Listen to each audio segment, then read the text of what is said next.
नमस्कार, जय जय श्री राम। आज हम आपको ले चलते हैं रामायण अनकही अनसुनी के 26वां पात्र कुंभकर्ण। कुंभकर्ण के पास ले चलते हैं, कुंभकर्ण को दिखाते हैं, बताते हैं कि कुंभकर्ण को हम जानते हैं कि आखिर कुंभकर्ण था क्या। क्या हमने जो टीवी पर देखा, जो हमने सुना किया वही था, या उससे भी कुछ अलग है? कुंभकर्ण के मन में क्या था? तो रामायण अनकही अनसुनी में हम कुंभकर्ण के बारे में आपको बताएंगे और आप इसको विस्तार से संक्षिप्त वीडियो में जान पाएंगे। तो चलिए वीडियो शुरू करते हैं। उससे पहले आप हमारे चैनल को लाइक कर दीजिए, सब्सक्राइब कर दीजिए और शेयर कर दीजिए। चैनल आपका है, अगर करेंगे अच्छे और इन्फॉर्मेटिव वीडियो हम आपको पेश करते रहेंगे आपके समक्ष। तो आइए जानते हैं कुंभकर्ण को।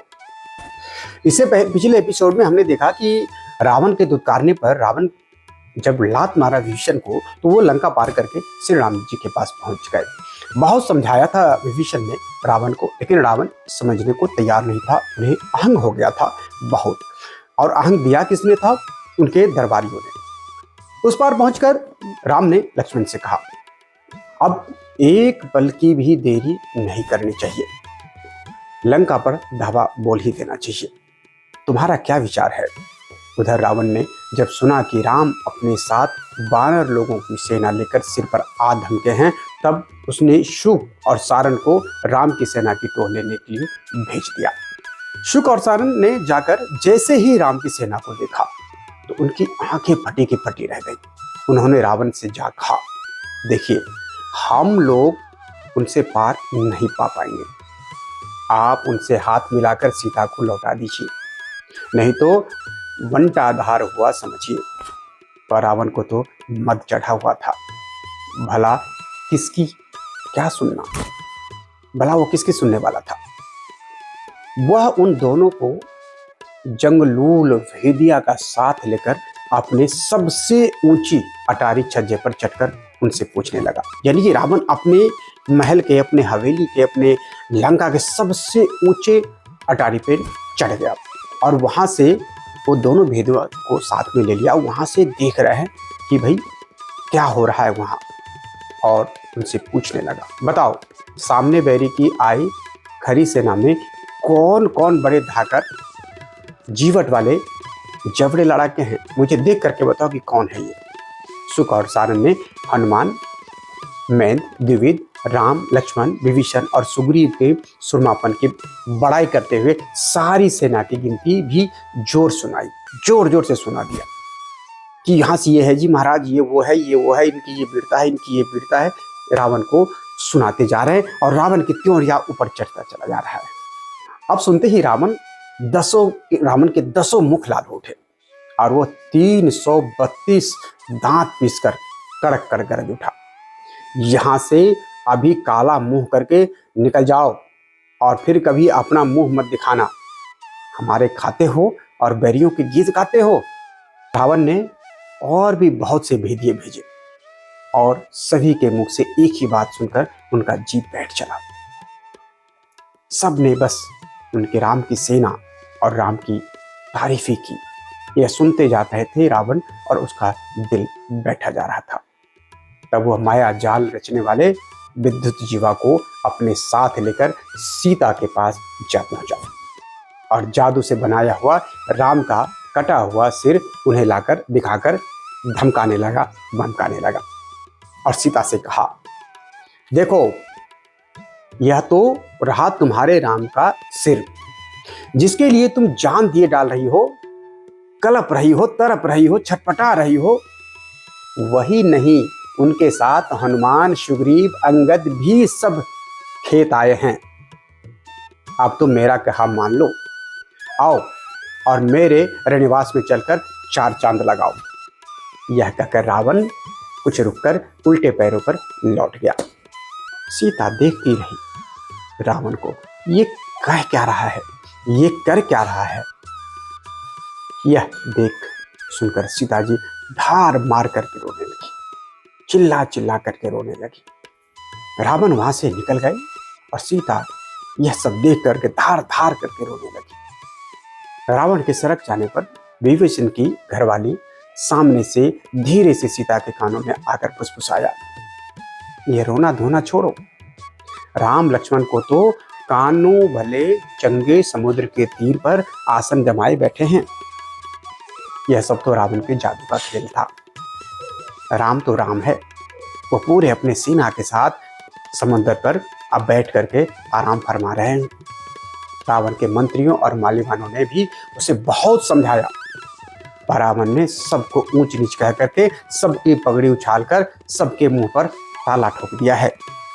इसलिए सीता, तुम मत रो, ऐसा कुछ नहीं होने वाला है जो तुम आशंकित हो। वहां से चलकर रावण लंका के ऊंचे और कोठे पर जा बैठा। यह देखते ही सुग्रीव को कि क्या सूझी कि वह झट उछलकर रावण पर जा कूदा और दोनों में पुत्थम गुत्था शुरू हो गया।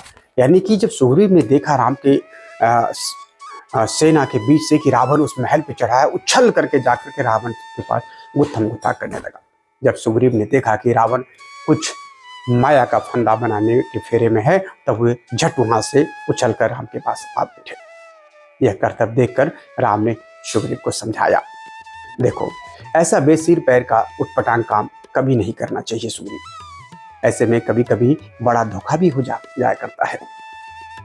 फिर राम ने अंगद से कहा कि तुम परकोटा लांघ कर लंका में जाकर मेरी ओर से रावण को 2 टूक समझा देना कि अपना भला चाहो तो चुपचाप आंखें मूंद कर सीता को मेरे पास ले आओ, नहीं तो मेरे अचूक बाणों से तुम बच नहीं पाओगे रावण।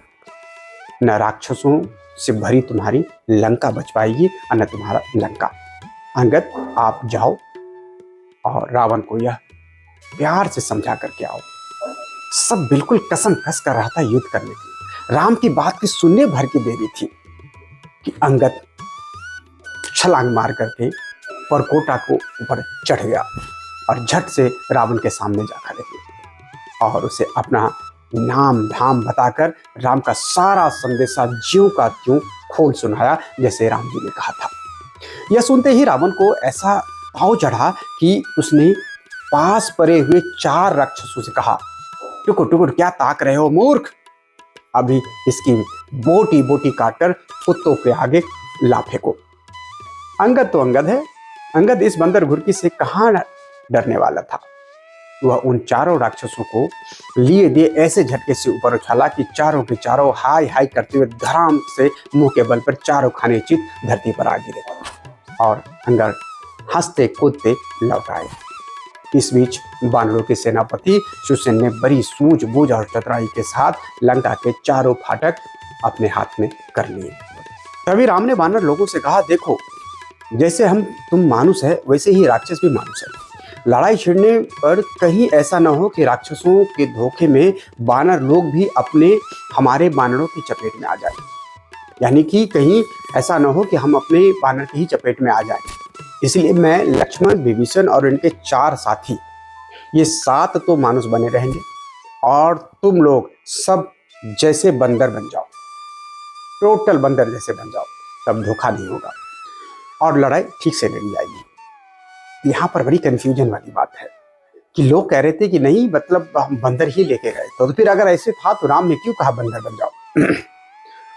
राक्षस की भी सेना में वो राक्षस नहीं था, बड़े बड़े सिंह, बड़े बड़े दांत, मुंह वाला, ऐसे वाला राक्षस नहीं था, आदमी की तरह ही राक्षस था। वहां भी लोग ही थे और राम के साथ जो गए थे वो भी लोग ही थे। लेकिन राम ने उनको कहा कि आपस में ऐसा ना हो कि एक ही तरह के मिलने जुलने लगे और एक दूसरे पे ही अपने में ही मारकाट हो जाए, इसलिए बंदर बन जाए हमारे सेना, ताकि धोखा नहीं होगा और लड़ाई ठीक से लड़ी जाएगी। कहने भर की देर थी, सब बानर झट पट बंदर जैसे जा बने और देखते देखते बानरों और राक्षसों में घमासान लड़ाई छिड़ गई। इसी बीच जब अंगद ने इंद्रजीत यानी मेघनाथ को धर पछाड़ा, तब उसने सांप जैसे बानरों से राम और लक्ष्मण को बांधकर अचेत कर दिया, सांप जैसे बाण से।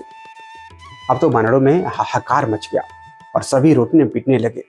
पर विभीषण ने सुग्रीव को समझाया, तुम भी क्यों परेशान हो रहे हो, तुम लोग जी क्यों भारी किए हो, धीरज से काम लो, सब ठीक हो जाएगा। उधर रावण ने राक्षसियों के साथ सीता को पुष्पक विमान पर बिठाकर भेज दिया कि राम लक्ष्मण बेजान पड़े हैं और बानर उन्हें घेरे बैठे रो रहे हैं। यह देखकर तो सीता के धीरज का बांध भी टूट चला और वे फूट फूट कर रोने लगी। पर त्रिजटा ने सीता के कानों से में धीरे से आकर गुनगुनाया, अजी क्यों आंखों से आंसुओं की झड़ी लगाए दे रही हो? राम लक्ष्मण दोनों जीते जागते हैं। यह कहकर राक्षसियां उन्हें अशोक बैरी में लेती गई, वहां पर लेकर के बगल में उठा करके ले गया। राम को अब कुछ चेतना हो तो वे सांप जैसे बाणों से बिंधे और परे लक्ष्मण को देखकर यह कहते हुए 8 आंसू बहाते हुए बोलने लगे, अब तो मुझे सीता भी मिल जाए, तब भी मैं उन्हें लेकर क्या करूंगा? सीता जैसी दूसरी दुल्हन ढूंढे भी मिल सकती है, पर लक्ष्मण जैसा सुख दुख में साथ देने वाला भाई कहाँ मिलेगा? कहीं लक्ष्मण को कुछ हो गया तो मैं कहीं का नहीं रहूंगा, कहीं मुंह नहीं दिखा पाऊंगा। मेरे जी में बस यही एक कसक बनी रह गई, मैं विभीषण को लंका का राजा नहीं बना पाया। इसी गई कि अभी लक्ष्मण को नाग फांस लगा हुआ है, राम बिलख बिलख करके रो रहे हैं, बता रहे हैं। अभी बहुत सारे ऐसे एपिसोड आपके सामने आएगा जो नए, अभी इसमें देखा कि कुछ आपको नयापन मिला होगा, और इससे आगे का भाग जो है एक नए एपिसोड में आपके समक्ष ला करके पेश करूंगा। अगर आपको वीडियो अच्छा लग रहा है तो हमारे चैनल को लाइक कीजिए, सब्सक्राइब कीजिए, शेयर कीजिए, और ये जानकारी रामायण अनकही अनसुनी का जानकारी आप प्राप्त करते रहिए। बहुत बहुत धन्यवाद। नमस्कार।